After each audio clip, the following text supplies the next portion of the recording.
따라서 살인하지 말라. 십계명 중에 6번째 계명입니다. 내일은 십계명 중에 7번째 계명, 간음하지 말라. 예수님께서 그 십계명 중에서 6번째, 7번째, 5번째부터 왜 말씀을 안 하셨는지 모르겠어요. 궁금하네요.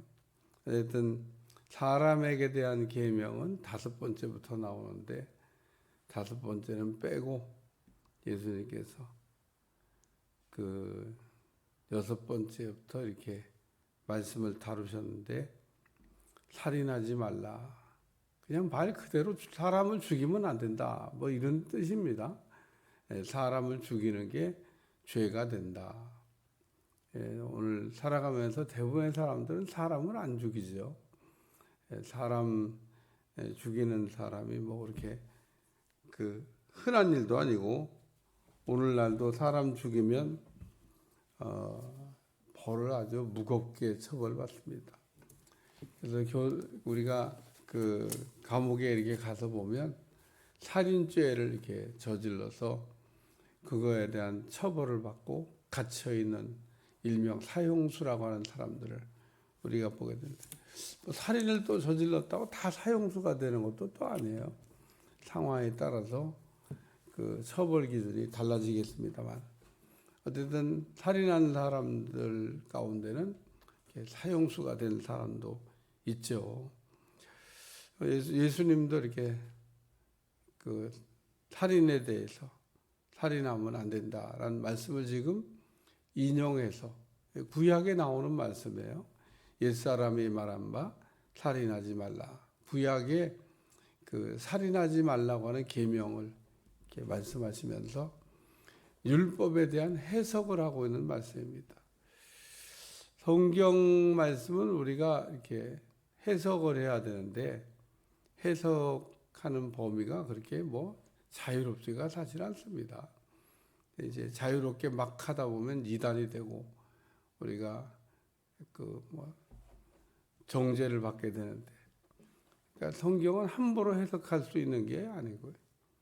특히 우리가 구약에 나오는 율법에 관한 문제, 그 율법을 그 예수님도 해석을 잘하셨지만 그 예수님만큼이나 율법을 잘 해석했던 사람이 성경에 또 있습니다. 그게 바울입니다. 바울은 율법주의자였습니다. 그러니까 바울은 어떤 사람이냐?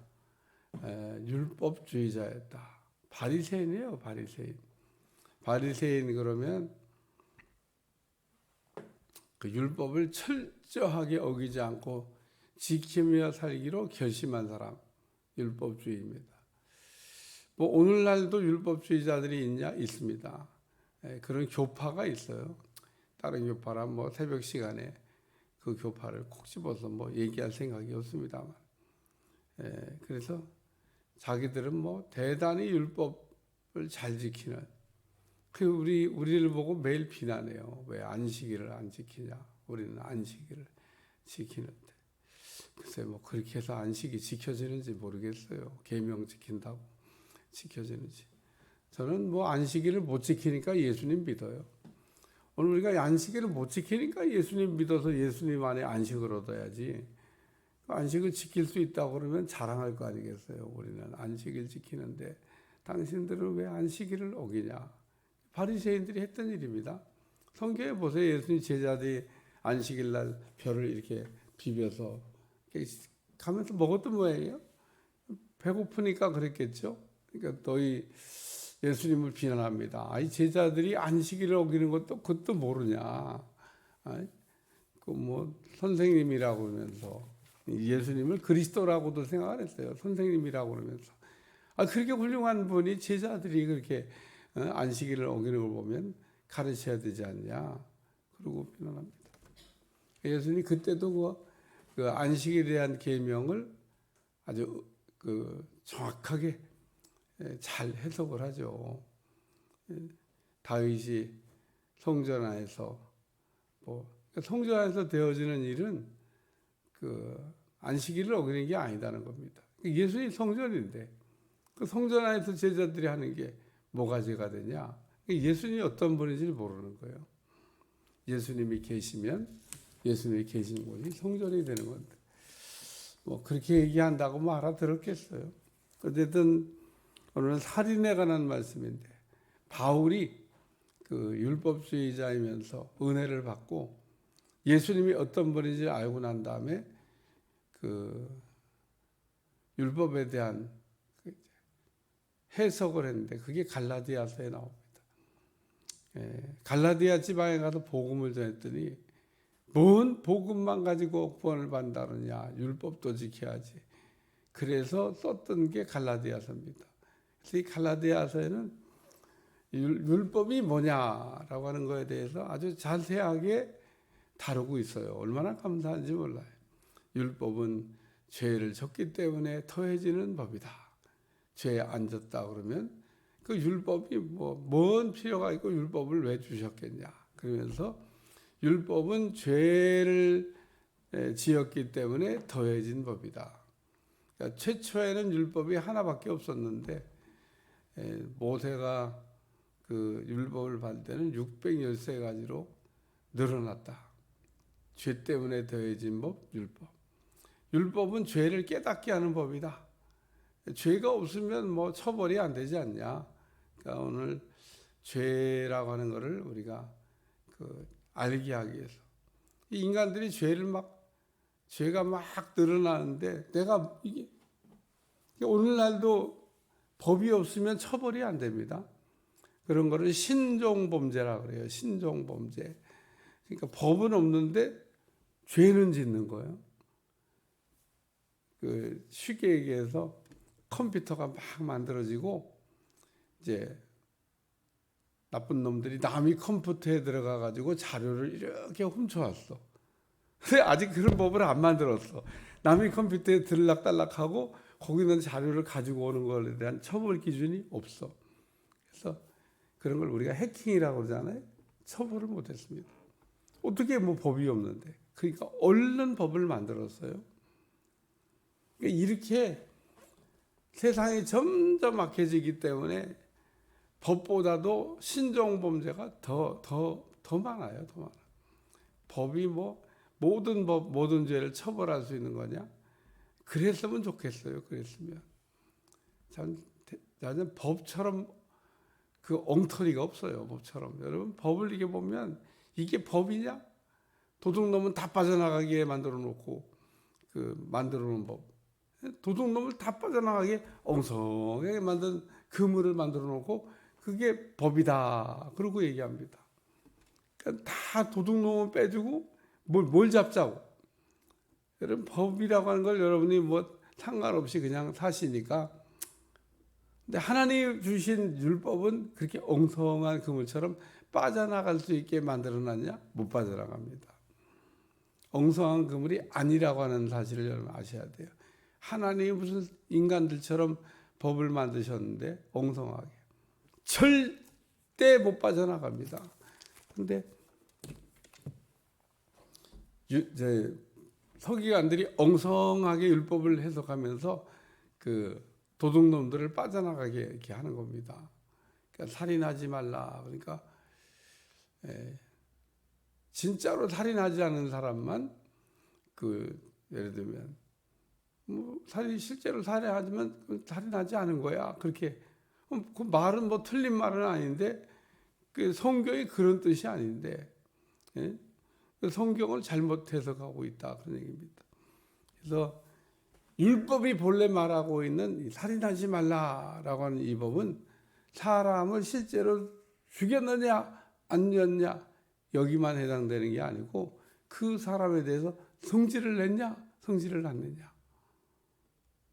예수님이 성질을 내는 거 미워하는 것도 살인죄다. 그리고 살인하지 말라고 하는 말씀의 뜻을 분명하게 해석해 주신 겁니다. 여기 옛사람이 말한 바 살인하지 말라 심판을 받게 되리라 하였다는 걸 너희가 들었지 않냐. 나는 너희에게 이르노니 형제에게 노하는 자마다 심판을 받는다. 그러니까 살인하면 심판을 받는다 그랬는데 형제에게 노하는 자도 역시 심판을 받는다는 겁니다. 똑같은 거라는 거예요. 똑같은 거. 우리 이웃에 대해서 성질 한번 내면 안 된다 이거예요. 이게 가능하냐? 여러분 살아가면서 여러분 생애를 한번 잘 돌아보세요. 성질 한번 안 낸 적 있나? 난 성질 많이 냈어요. 목사인데. 내가 뭐 성질 내고 내가 회개했지. 어쨌든 성질 안 내고 화가 막 나는데 막 화가 날 때가 많지 않습니까? 화가 나. 막 아닌 거를 막 예를 들면 검은 거를 신고라고 막 우겨봐요. 화가 나지. 장로님 화 안 나? 검은 거를 하얀 거로 막 우겨봐. 화납니다. 화나. 그리고 검은 거를 하얀 거로 할 때 인생이 확 뒤바뀐다고 생각해 보세요. 그것 때문에 회사가 망하냐, 회사가 흥하냐고 한다고 생각해 보세요. 화 안 나나? 이 사람들이 지금 뭔 얘기를 하는 거야? 어떻게 검은 거를 하얀 거라고 막 화납니다. 그리고 화를 낼 수밖에 없어요. 그러니까 여러분이 화를 낸다고 하는 거를 글쎄요. 저는 그런 걸 본 일이 있습니다. 목회자 제가 전도사 때인데 어떤 목사님 목회자 수련회 그래갖고 다 오세요. 그때도 많이 모였어요. 그때는 목사님이 다 여러분들 다 이렇게 이제 하나님의 종을 하기로 부부 싸움을 한 번도 안 해본 분 손들어봐요. 그랬더니 한 사람이 턱 손을 들더라고. 이게 안 들어야 이게 설교가 되는 건데, 누가 이 뻐쩍 드니까, 조금 목사님 당황하다가, 진짜 한 번도 안 싸워봤어요? 다시 물어보더라고. 그게 무슨 자랑입니까? 그게 자기가 인생을 살아가면서 어떻게 한 번도 성질을 안 내냐 이거예요. 크고 작기에 그 차이가 있을 뿐이지. 제가 보기엔요 거짓말하는 겁니다. 그러니까 오늘 사람들은 자기는 한 번도 이게 성질을 안 냈다. 뭐 그런 분 있을 수 있어요. 근데 착각이죠, 착각. 예. 그러니까 우리가 이 미워한다는 얘기는 표출돼서만 얼굴 표정도 바뀌면 안 돼. 그것도 미워한 거야.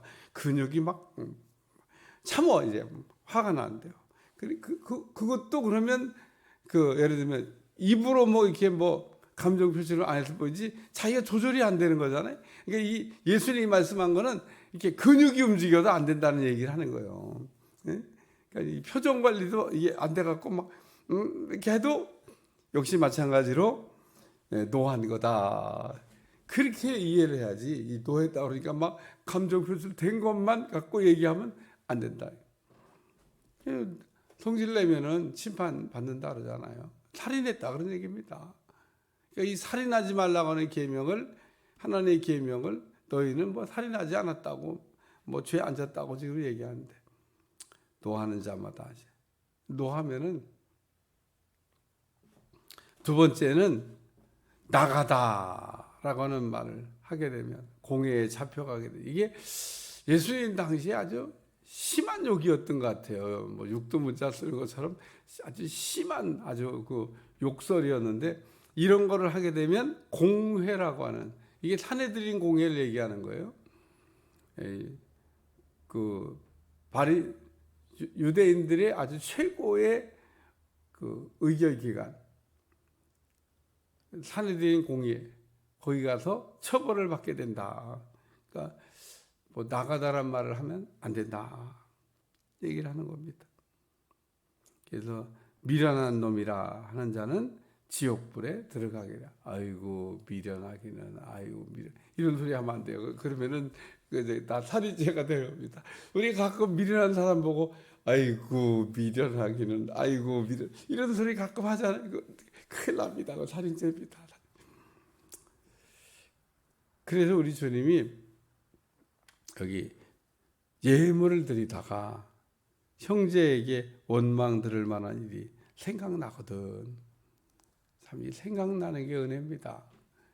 여러분 죄가 왜 우리 속에 머물러 있고 우리가 먹다가 먹은 게 소화가 안 되면 체한다고 그러는데 우리의 삶을 막 어렵게 하는 해결되지 않은 죄, 그게 우리를 체하게 만들어요. 오늘 우리는 죄를 졌을 때 죄를 지는 순간 깨달으면 은혜입니다. 그만큼 깨끗하다는 거예요. 우리가 죄를 졌는데도 그 죄에 대한 감각이 없는 사람이 있습니다. 제가 마태복음을 시작하면서 제일 처음에 예수님은 무리와 제자를 훈련시키셨다. 왜? 무리 따라다니니까 무리가 따라다니잖아요. 예수님 항상 따라다니는 무리가 있었습니다. 근데 그 중에서 12제자를 뽑아냈습니다. 무리들은 얼마나 제자가 부러웠겠어요. 어떻게 하면 저렇게 부르심을 받고 택하심을 받고 제자가 돼서 예수님 가까이 있을 수 있는 은혜를 입었을까. 다른 사람들은요, 아무리 가까이 가려고 해도 예수님 가까이 갈 수가 없는데, 제자들은 그냥 낮이나 밤이나 그냥 예수님 곁에 붙어 다녔잖아요. 얼마나 좋았을까? 근데 무리는 가까이 갈 수가 없어요. 그냥 멀리서 쳐다보면서 좋겠다, 부럽다. 그렇게 두 종류의 사람이 예수님 주변에는 항상 있었습니다. 그러니까 오늘 예수님은 무리도 보시고 제자도 보시고, 이게 지금 제자들에게 주신 말씀인데 살인하지 말라. 그래서 예물을 드리다가 원망 들을 만한 일이 생각나거든. 살인죄를 졌다 그런 얘기입니다. 그러면 얼른 가가지고 화목하고 와서 그리고 예물을 드려라. 예물 들고 가면 안 돼요. 예물을 이렇게 제단에다 올려놔야지 예물 들고 가고 돌아온 사람이 없어. 예물은 이렇게 드리려고 왔으면 얼른 놓고 가야지. 이거를 내가 생각나니까 가져가자 그러고 가져갔다가는 다 안 돌아와. 그러니까 예물을 드리려고 왔을 때는 원정수 권사 어머니가 원정수가 장학금 받고 막 좋아갖고 달려오니까 그냥 고기 끓여 먹을 생각에 가슴 벌렁벌렁하고 달렸는데 어머니가 너 이거 천년배지 한 번도 너 장학금 받아본 일 없는데 이거 천년배지 그 밤에 어머니가 그걸 들고 교회를 갔다는 거 아닙니까? 재단에 갖다 딱 올려놓고 그러고 오시더래. 하나도 못 썼대. 우리 어머니 진짜 해도 너무한다. 어려우던 시절에 장학금 받은 거 자랑도 하고 또 고깃국 끓여 먹으려고 내려왔는데 세상에 그냥 천년배라고 탁 하다 그냥 재단에 놓고 와버리셨다는 거예요. 참 믿음 생활 잘한 분, 훌륭한 분들 간증 들어보면 참 훌륭한 게 많아요. 그러니까 이 예물을 가져가면 안 돼. 재단에다 들여놓고 갔다가 문제를 해결하고 와서 예물. 왜?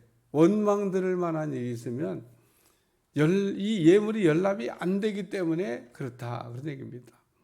오늘 우리가 이 살인하지 말라고 하는 이 말이 누구한테 성질 냈나 보죠. 그러니까 그 나쁜 놈이 말이야 나한테 막 성질을 막 내고 그 인간도 아니야 막 그러고 있을 거 아니에요. 그 사람이 그 빨리 가서 해결해야지. 안 하면 어떻게 살인죄야. 그러니까 오늘 우리 주님이 살인죄에 대해서 이렇게 성질만 내도 살인죄를 저지른 거다. 얼마나 큰 죄를 저질렀냐. 그거 어떻게 해결할 거냐. 율법을 어겼는데 지금 이렇게 얘기하고 율법을 잘 지켰다고 생각하고 나는 의인이다 이렇게 생각하는 이 바리새인들에게 예수님께서 그냥 찬물을 예수님 당시 사람들은 바리새인이 되진 않았지만 바리새인들이 어떻게 사는 것 정도는 다 압니다. 다 바리새인은 아니에요. 그런데 이 바리새인들이 어떻게 율법을 철저하게 다 지키고 의인이라 생각하고 정말 훌륭한 분들이라고 우리가 이게 존경하는데 예수님이 아니라잖아. 율법을 다 지킨 게 아니라고. 너희가 율법을 다 지켰다고 얘기하면 뭘 얘기하는 거예요? 율법으로는 하나님 앞에 의인 될 사람이 없다는 얘기를 지금 이렇게 말씀하는 겁니다. 의인은 없나니 하나도 없다는 겁니다. 우리가 다 죄인인데, 죄인네 그러면 키를 한번 재보세요. 도토리 키재기지. 뭐 진짜로 사람을 죽인 사람이나 형제에 대해서 성질을 낸 사람이나 똑같이 살인죄다, 그런 얘기입니다. 실제로 사람 죽인 것만 죽이지 않은 것만 살인죄냐? 아니라는 겁니다. 미워한 것도 동일하게 살인죄라.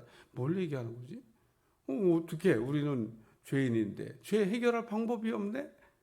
그래서 예수님께로 우리를 이 율법이 이끌어간다는 거. 몽학선생이라고 바울이 해석을 한 거는, 그래서 그러면 이 율법의 의보다 더 나은 의가 없냐? 서기관과 바리새인들이 자랑하는 그 의보다 더 나은 의가 없냐? 있다는 겁니다. 있다는 거. 그게 뭐예요? 예수님이 십자가에 보여준 하나님의 의, 예수님이 십자가의 죽으심으로 우리에게 보여주신 십자가의 의, 그 의를 우리가 붙들어야 죄인이 의인이 되는 거다. 근데 그걸 내 노력으로, 내 수고로, 내가 잘했기 때문에 예수님 죽어주셨냐? 그게 아닙니다. 그러니까 자랑할 게 아무것도 없어. 그래서 우리가 죄인이면서 의인이고, 의인이면 의인은 됐지만 내가 뭘 했기 때문에 의인된 게 아니라서 자랑할 게 아무것도 없다는 것을 우리가 잊어버리면 안 된다는 거예요. 죄인 됐는데, 죄인이 의인된, 뭘 자랑할 게 있어? 예수님 때문에 내가 의인된 건데. 그러니까 죄인이면서 의인이고, 의인이면서 죄인이다. 마틴 루터가 얘기한 이 칭의라고 하는, 그냥 의롭다고 여겨주신 거지 우리가 성자가 된 게 아니다, 그런 얘기입니다. 잊어버리면 안 돼요. 이런 간단한 말씀을 모르니까 율법과 복음이 정리가 안 되는 겁니다.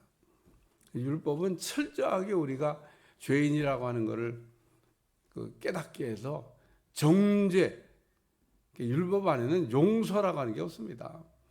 법 앞에는 모든 사람이 다 죄인이지, 무슨 법에 무슨 판사들은 하죠. 세상에는 판사들은 그냥 정상을 참작해서 얘기하고 있지만 하나님은 정상 참작이 없어요. 여러분, 세상의 판사들은 이렇게 보면 좀 정상 참작을 해야 되겠네. 그래갖고 좀 형량을 이렇게 감해주기도 하지만 하나님은 형량을 감해주는 법이 없습니다. 잊어버리지 말기를 바랍니다. 우리는 죄인이야, 죄인. 우리는 다 살인죄를 저지른, 큰 소리 치지 마세요. 다 우리는 살인죄를 저지른. 근데 해결할 방법이 있다는 겁니다. 그 무서운 죄를 해결할 방법. 예수님을 우리가 믿는. 그래서 내가 너희를 사랑한 같이 너희도 서로 사랑하라. 예수님의 사랑을 일단 받아들여야 되고요. 그리고 그 예수님의 사랑을 받아들였으면 나도 그 예수님의 사랑으로 살아야 되는 겁니다. 뭘 용서 못할 게 있어요? 용서 못할 게. 그냥 난 용서 못한다는 그 쓴뿌리가 우리 속에 있는 게 아직 복음이 뭔지를 모르는 겁니다. 내가 하나님 앞에 죄인이라는 사실이 안 깨달아진 거예요. 그래서 그런 허튼 소리를 하고 있는 겁니다. 내가 율법 앞에 서서 내가 정말 용서받을 수 없는, 인간 같지도 않은 내가 죄인이라는 걸 깨달으면, 그러면 예수님의 십자가가 더 소중하고 더 감사하고,